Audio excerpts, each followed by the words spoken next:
we'll talk about whatever they'd like to talk about, and for as long as they want to talk. And so any subject they want to get into, except what I'm buying currently, I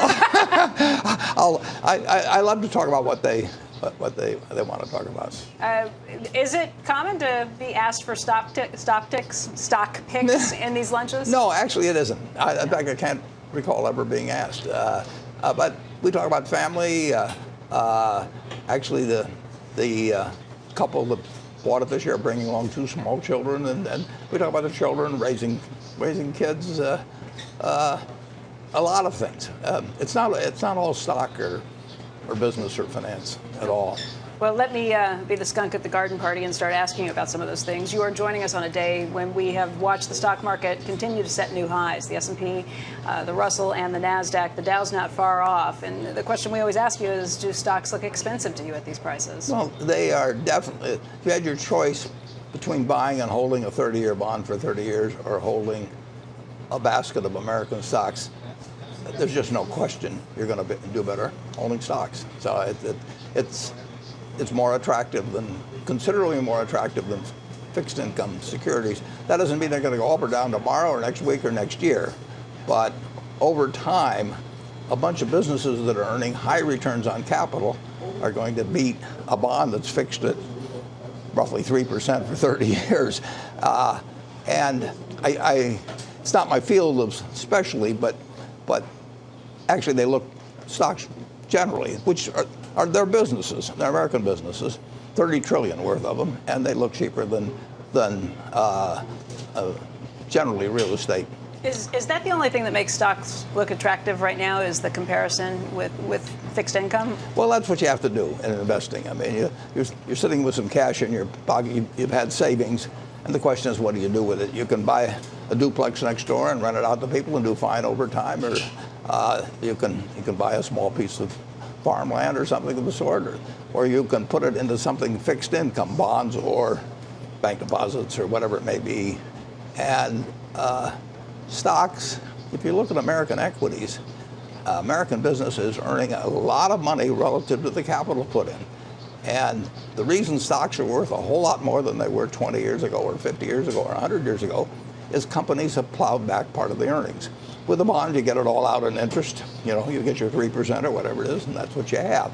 With stocks, you get maybe a 3% dividend, but they're plowing money back, or they're repurchasing shares or doing something.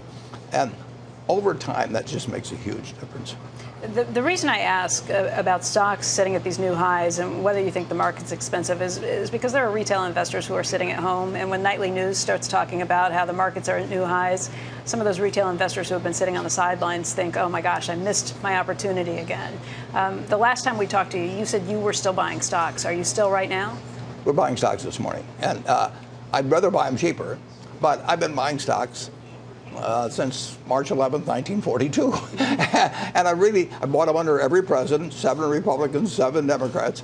I've bought them quarter after quarter. Some of the buys were terrific. Some of them weren't at such good times. And I don't know when to buy stocks, but I know whether to buy stocks. And assuming you're going to hold them, wouldn't you rather own an interest in a variety of great businesses than have a piece of paper that's going to pay you 3% in 30 years, or a short-term deposit that pays you maybe 2% or something of the sort? Yeah, no argument. Although your concentration in the stocks you own has gotten a little more concentrated recently. There was a filing that came out not too long ago that showed Berkshire Hathaway was continuing to buy shares of Apple. That stock is also at a new all-time high last night. It's now, you own 5% of the shares outstanding of Apple. It's the biggest holding for Berkshire Hathaway at $56 billion. Have you continued to buy even since that filing? We bought just a little. About 6 million of the shares are attributable to another fellow in the office that's owned it for a considerable period of time. The rest are my portfolio. But I bought just a little bit. I like to buy them cheaper. I mean, it's very difficult. I started buying when the stock was maybe 100. I was buying it kind of as fast as I could, and then I ended up buying some as high, a whole lot higher. I won't name the exact price, but a whole lot higher. I'd rather have it go down. For one thing, if it goes down, Apple's going to buy a lot of stock back. They're already buying stock back. And if it goes down 10%, it means they get to buy 10% more shares, and my interest will go up 10% more for spending that money and buying shares. So I am benefited by going down. If I were to talk my book, I would talk it down. I spoke with an analyst today, Gene Munster, and he pointed out that the interesting thing about Apple is that for a long time it was a very volatile stock. It kind of traded in this boom and bust cycle. Every time they had a new phone that came out, it would push the stock higher. If they didn't have a new release, it would drop. He said that it's still 65% of the business, but a lot of people are maybe looking at it a little differently. And he wonders how you look at it. Is this a boom and bust cycle, or is there something different? Not in the least. I don't, I like to see the new release do well, or, that. But I do not focus on the sales in the next quarter or the next year. I focus on they won't tell you exactly how many, but hundreds and hundreds and hundreds of millions of people who practically live their lives by it. And if you look at that little piece of whatever it is, that is some of the most valuable real estate in the world. I mean, that is Fifth Avenue will never come close to that. I mean, it is. You've got hundreds and hundreds of millions of people with loads of buying power and able to do business or learn information or whatever it may be, and it's part of their habit of living. I mean, they spend hours a day, and it does all kinds of things for them. So that real estate is worth a fortune, and it's nice to have it added to as they sell new phones, and of course a lot of them are replacement phones. But they're adding to hundreds and hundreds of millions of consumers that are never going to get to Fifth Avenue, or they're never, and you are an indispensable part of their lives. I mean, it's an extraordinary product. So you don't even look at it like a tech analyst would, or like a tech company for that matter? I look at iPad. Oh, you mean just in terms of how you value this stock? Oh, it's consumer products. They've got to keep having the product that this huge clientele regards as indispensable. So it's got to be the best thing that they can tell us to when airplanes will arrive, or whatever it may be, what the weather will be, what stocks are doing, a million play games, whatever it may be, and that's important that their replacement products are looked at as super desirable. But one of the things that I grew to understand was we have a very large retailing operation, the Nebraska Furniture Mart, and if people went in to buy the latest iPhone or whatever it might be, if for some reason we didn't have it, you couldn't sell them anything else. They either went next door, which we didn't want them to do, or they came back. But I mean, it wasn't an alternative. And when you have a product that is that personal, that valuable, and they talked about the iPhone 10 costing $1,000, isn't that a lot of money? I have a plane that costs me a lot, maybe $1 million a year or something of the sort. If I used the iPhone, I use an iPad a lot. If I use the iPhone like all my friends do, I would rather give up the plane, which is $1 million or $1.5 million a year, for something that costs $1,000. I mean, the iPhone is enormously underpriced. Now it's got competition, so you can't push the price. But in terms of its utility to people and what they get for $1,000 someplace else, you're going to have a dinner party that can cost that. And here this is, and what it does for you, it's incredible. You mentioned airplanes and airlines, and I just wonder, are the airline stocks that you also still find attractive? Have you been adding to your positions there? Well, we can't add. I mean, technically we could, but I don't want to go above 10%, except in rare circumstances of the security. So we own 9 and a fraction percent of the 4 largest, and I actually have to trim them just a little if they're repurchasing shares to stay under 10%. If I could buy 20%, I would have been happy to buy 20%. But so we've got about what we can handle. Warren, let me ask you a little bit about the news of the day. Campbell's came out with its own business initiatives, its strategic initiative today. I saw that. You saw that they're selling off a couple of units, the fresh foods and the international. Does that make it more attractive or less attractive as a buying opportunity for something that could get wrapped in potentially to Kraft Heinz? Well, I don't know that it changes the picture a lot. I mean, presumably they're going to get fair value for that. So if they would be calculated by any acquirer as being worth X. Now, it may or may not be tax efficient. I don't know the tax basis on those assets, but if they have a low tax basis on those assets, then it actually decreases value a little bit for another buyer because you've given some of it to the government in the process. But I don't think in terms of any other company looking at it for acquisition, they're probably selling the assets that those companies would have been particularly looking for. But I don't know Campbell that well.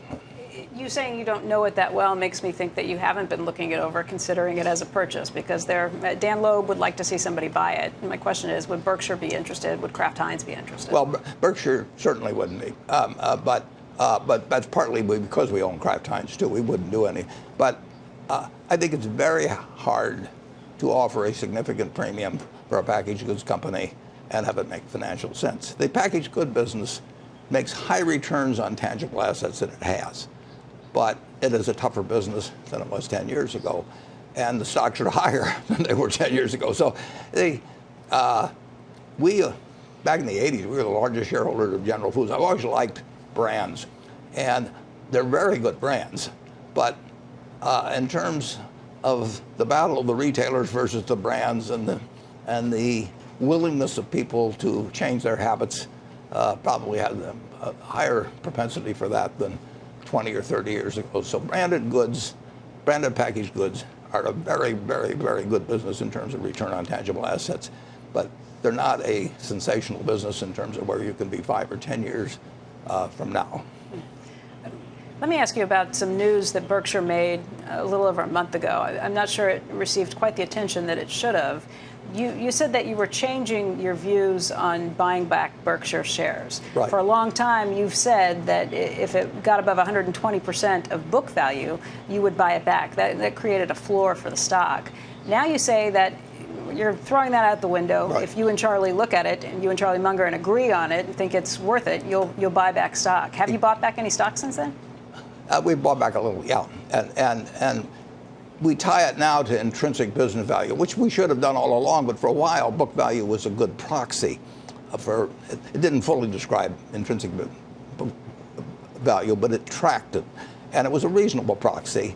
And it's gotten to have less and less importance as we move to operating businesses from investments. So what really counts is what are the businesses worth, along with the securities we own. And if it's at a discount to that figure, Charlie and I will buy, and we bought some. How often do you and Charlie talk about it? Well, we don't have to talk very often because if it's so close we have to talk every time it moves 1%, it isn't worth buying. I mean, so there should be a margin of error in our calculation. So we never talk day to day or week to week on it. But I know that what's in his mind, I know what's in my mind. We're totally in sync, and we need a big enough discount so we're buying it at what we know is a price where the continuing shareholders are going to be better off because we bought it. We're running business for the people who are going to stay, not the ones who are going to leave. About a week and a half ago, or just about a week ago, I spoke with Brian Cornell. He's the CEO at Target, and he said that in his career, he's never seen a better environment for the consumer, that things seem to be firing on all cylinders. I just wonder what you see when it comes to the economy, what you see when it comes to the consumer. Well, the economy, really since the fall of 2009, has progressively gotten better. But it started from a very low base. It started from panic. And we've now had very soon, we've had 9 full years of improvement in business. I mean, quarter by quarter. Now, sometimes it looks like 1% or 1.25%. Sometimes it's 2.5%. Now it looks even better than that. But business is good. Across the board, business is good. It was good 2 years ago, but it keeps getting better. But the American public household wealth is over $100 trillion. And 250 years ago, this island where nothing was worth, there wasn't anything here. I mean, $24 for Peter Minuet. But the economy's firing on all cylinders.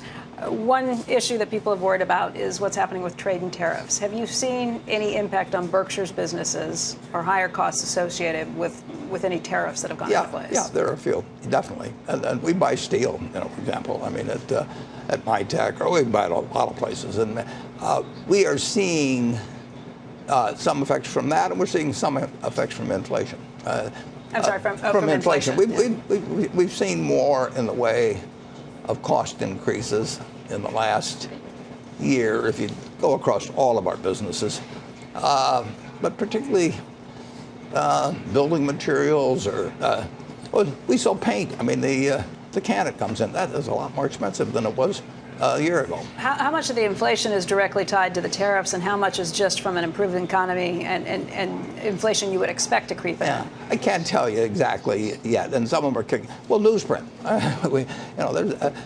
it pops up in different places. And I haven't really done that, but I was seeing it in raw materials well before the tariff situation came up. But the tariff situation will aggravate it significantly. Well, let's just talk about that. If you are seeing price increases coming through, that may lead you to the conclusion that you think the Fed should raise rates or continue to raise rates as they've been doing. The president, Donald Trump, tweeted out and talked in an interview about how he doesn't like to see the Fed raising rates. What do you think about that? Just as somebody who watches I think Jay Powell is a terrific chairman of the Fed. I've not known him well, but I've known him. I know people he worked with, and I've listened to what he's had to say. So I love the fact Jay Powell is chairman of the Fed, and he will do the right thing. As he gets a lot more figures in than I do. I may get him a little faster on some things than the Fed. They may work their way through, but he will see it, and he'll do what, in his judgment, is best for the American economy over time. There's no question about that, and maybe he'll make mistakes. I know I'll make mistakes, but he knows what his job is, and he'll do it. The president also tweeted about another initiative, and I just wondered what you thought about it. He said that after speaking with Indra Nooyi, we later found out that she was the one who had talked to him, that he would like to do something that he thinks will help American business. That's to say, stop reporting every quarter, maybe do it on a 6-month basis. What do you think of that idea? Because you have focused on long-termism. Yeah. Jamie Dimon and I came out a while back, but I've always focused on the idea that, I like to read quarterly report. As an investor, and we've got a couple $100 billion worth of common stock, so I like to get those quarterly reports. I do not like guidance, and I think that guidance leads to lots of bad things, and I've seen it lead to lots of bad things. I don't think quarterly reporting itself, it's when you get into promising people what you're going to do every quarter, because I can't promise it what's going to happen. We're in the hurricane season now, and you can change our earnings dramatically with a storm or something of the sort. So I think it's a very bad practice to be in the game of earnings guidance, and it is a game. I mean, people play it as a game, and then people adjust the numbers and all that. But I like to get the figures quarterly, and I hope that stays. I don't know if you follow Twitter very closely. My expectation is that you don't. Yeah, you're right about that. But there was a fake Twitter account, a fake Warren Buffett Twitter account that went from 20,000 followers to 200,000 followers in 24 hours by tweeting out all kinds of pithy sort of sound advice, things that said, folksy sayings that sounded like they could have come from you. Why don't you tweet more often? Well, I just don't see any reason to. I put out an annual report, and I do not have a daily view on all kinds of things. And maybe I've got a guy in this copycat or imitator. Maybe he's putting out better stuff than I would. So if he puts out enough good advice, I'll take credit for it. We have seen some CEOs who like to tweet very frequently, including Elon Musk. Yeah. He's certainly somebody who's tweeted a lot. What do you think about people who do tweet a lot? I don't think it's helped him a lot. No, I think it'd be particularly dangerous to start commenting on Berkshire daily, which I never would do. I won't do it with you. But no, I just think there's other things in life I want to do than tweet. I mean, I'm not that desperate for somebody to hear my opinion on this. Warren, it's your birthday today, your 88th birthday, and we want to wish you a happy 88th birthday. Thank you. In fact, we have something that we've ordered up. the chefs here at Smith & Walensky put together just to celebrate your 88th birthday. This year, they went out of their way to focus on the Coke holdings.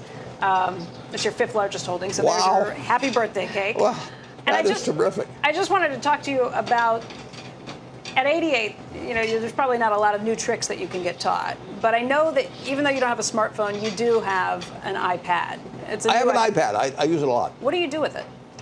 Well, I keep it around on my desk during the day, and if I want to check anything in the financial markets, that's an very easy way to do it. But I look up things. I mean, it's what I do with a computer at home, and a computer's enormously useful to me. And the iPad is the one I have in the office, in effect. Do you ever listen to any podcasts? Do you ever follow anybody else? What other kinds of things do you do with this? I listen to a podcast from my friend Tom Murphy the other day, but podcasts are normally, they take a while. I can read faster than I can listen to one, but I recommend that. It was done with David Novak. It's a 28-minute podcast. And anytime you get to listen to Tom Murphy, I think it's terrific. But generally, I don't because of the time element. What did you learn from Tom Murphy in that podcast? Well, I've been learning from him ever since I met him in 1968 or 9. I mean, the very first time I met him, I learned. And Tom Murphy, like Charlie Munger, has made me a better person than I would otherwise be. I mean, that's the ultimate gift you can give to somebody, and Tom Murphy's given that to me, and Charlie Munger's given it to me, and my dad earlier, and my wife, and so on. But he's a human being that, if you study him, I'm just talking about business, but just as a human being, and you want to have the right heroes. And I've had the right heroes, and Tom Murphy's one of them. Tom Murphy's from Cap Cities ABC. Warren, happy birthday. Thank you for spending time with us today, and good luck with the lunch. And thank you, and I may need a second helping, actually. Save it That's for a you. little Have it after lunch. It's a little skimpy on the Coke there, but guys, we'll send it back to you in the studio. Carl, thank you.